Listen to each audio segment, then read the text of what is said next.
Shri Sai Nathaya Namaha. Shri Sai Satcharitra, Chapter 31. The passing away in Baba's presence of Sannyasi Vijayanand, Balaram Mankar, Nolkar, Megha, the tiger. In this chapter, Himatpan describes the passing away of certain devotees and a tiger in Baba's presence. Preliminary. The last wish or thought that a man has at the hour of death determines his future course. Shri Krishna has said in Gita that he who remembers me in his last moments comes verily to me, and he who meditates otherwise at that time goes to what he longs for. We cannot be certain that we can entertain a particular good thought at our last moment, for more often than not, we are more likely to get frightened and terrified by death. Hence, constant practice is necessary for enabling us to fix our mind on any desired good thought at any moment. All saints therefore recommend us to remember God and chant His name always, so that we may not be perplexed or perturbed when the time for departure comes. The devotees on their part surrender themselves completely to the saints, fully believing that the saints would guide and help them in their last moments. A few such cases will be noted here. First, Vijayanand. A sannyasi from Chennai named Vijayanand started on pilgrimage to Mansarovar. En route, on hearing Baba's fame, he halted at Shri. There he met one Somadevji Swami of Haridwar and inquired from him about the Mansarovar trip.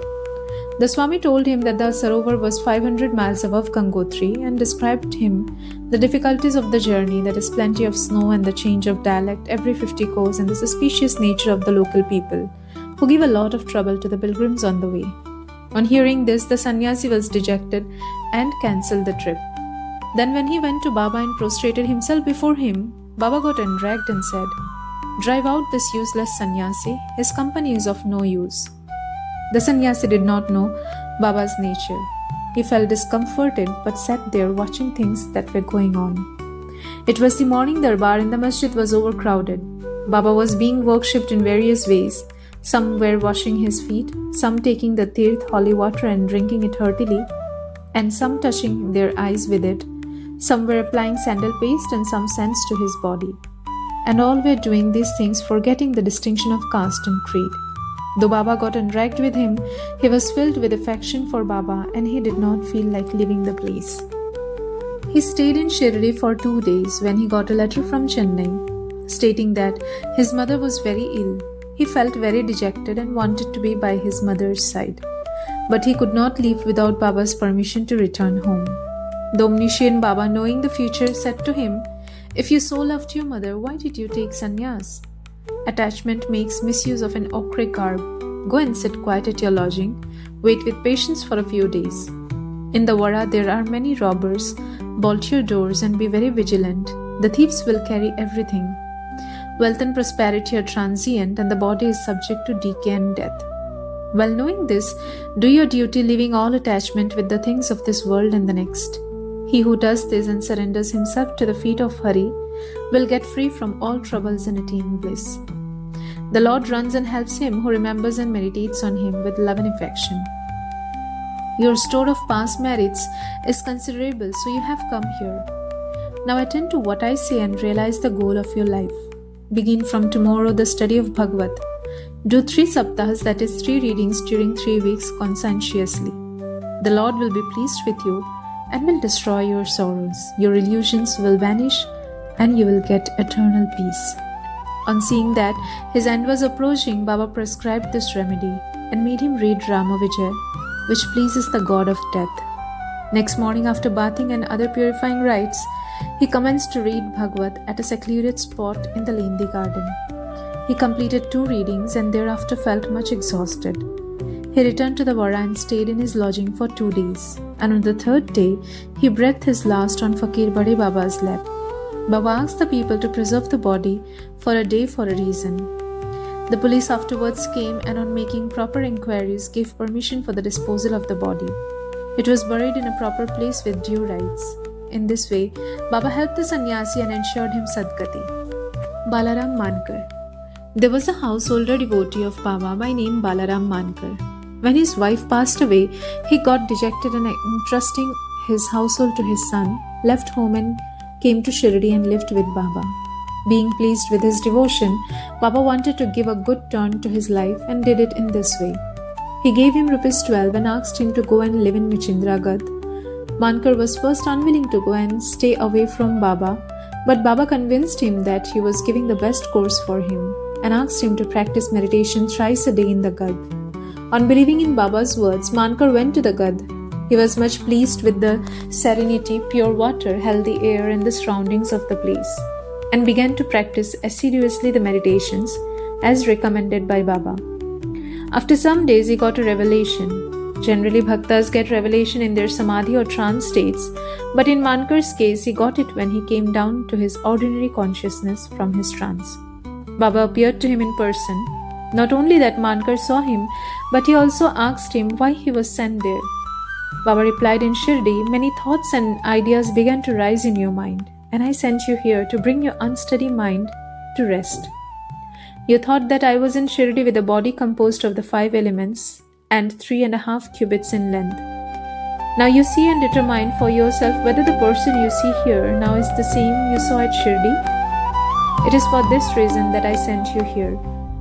Then after the period was over, Mankar left the Gad and proceeded to his native place Bandra. He wanted to travel by rail from Pune to Dadar, but when he went to the booking office to get a ticket, he found it very much crowded. He could not get his ticket soon when a villager with a langoti on his waist and kambali on his shoulder turned up and said, "Where are you going?" "To Dadar," replied Mankar. Then he said, "Please take this Dadar ticket of mine, as I have some urgent work here. I have cancelled my Dadar trip." Mankar was very glad to receive the ticket and was taking out money from his pocket when the rustic disappeared in the crowd. Mankar tried to find him out in the crowd, but in vain. He waited for him till the train left the station but found no trace of him. This was the second revelation Mankar got in a strange form. Then Mankar, after visiting his home, again returned to Shirdi and remained there at Baba's feet, following his bidding and advice. In the end, he was very fortunate to leave his world in the presence of Baba. Third, Tatya Sahib Nulkar. Himat Pant gives no particulars regarding Tatya Sahib Nulkar, except the bare mention of the fact that he gave up his ghost in Shirdi. A brief summary of his account that appeared in the Sailila magazine is given here. Tatya Sahib was a sub-judge at Pandharpur in 1909. When Nana Sahib Chandorkar was Mamlatdar there, both met often and exchanged words. Tatya Sahib did not believe in saints, while Nana Sahib respected them. Nana Sahib often told him the Leelas of Sai Baba and pressed him to go to Shirdi and see Baba. Nulkar finally agreed to go to Shirdi on 2 conditions. He must get a Brahmin cook and he must get good Nagpur oranges for the presentation. Both these conditions were providentially fulfilled. A Brahmin came to Nana Sahib for service and he was sent to Tatya Sahib. And a fruit parcel containing 100 beautiful oranges was received by Tatya Sahib, the consignor being unknown. As the conditions were fulfilled, Tatya Sahib had to go to Shirdi at first. Baba was much enraged with him. But by and by, Tatya Sahib got such experiences that she was convinced that Baba was God incarnate. So he was enamored of Baba and stayed there till his death. As his end was approaching, sacred literature was read out to him, and at the last hour, Baba's Padatirth was brought and given to him for drinking. Baba, on hearing of his death, said, "Oh, Tatya went ahead of us. He won't be reborn." Fourth, Megha. The story of Megha has been already described in chapter 28. When Megha died, all the villagers followed the funeral procession. Baba also accompanied them and showered flowers on Megha's body. After the obsequies were performed, tears flowed from Baba's eyes, and like an ordinary mortal, Baba showed himself overcome with grief and sorrow. Then, covering the body with flowers and crying like a near relation, Baba returned to the masjid. Many saints have been seen giving sadgati to man, but Baba's greatness is unique. Even an animal like tiger came to Baba's feet for being delivered from demerits. It is this story which will be narrated now. Fifth, tiger.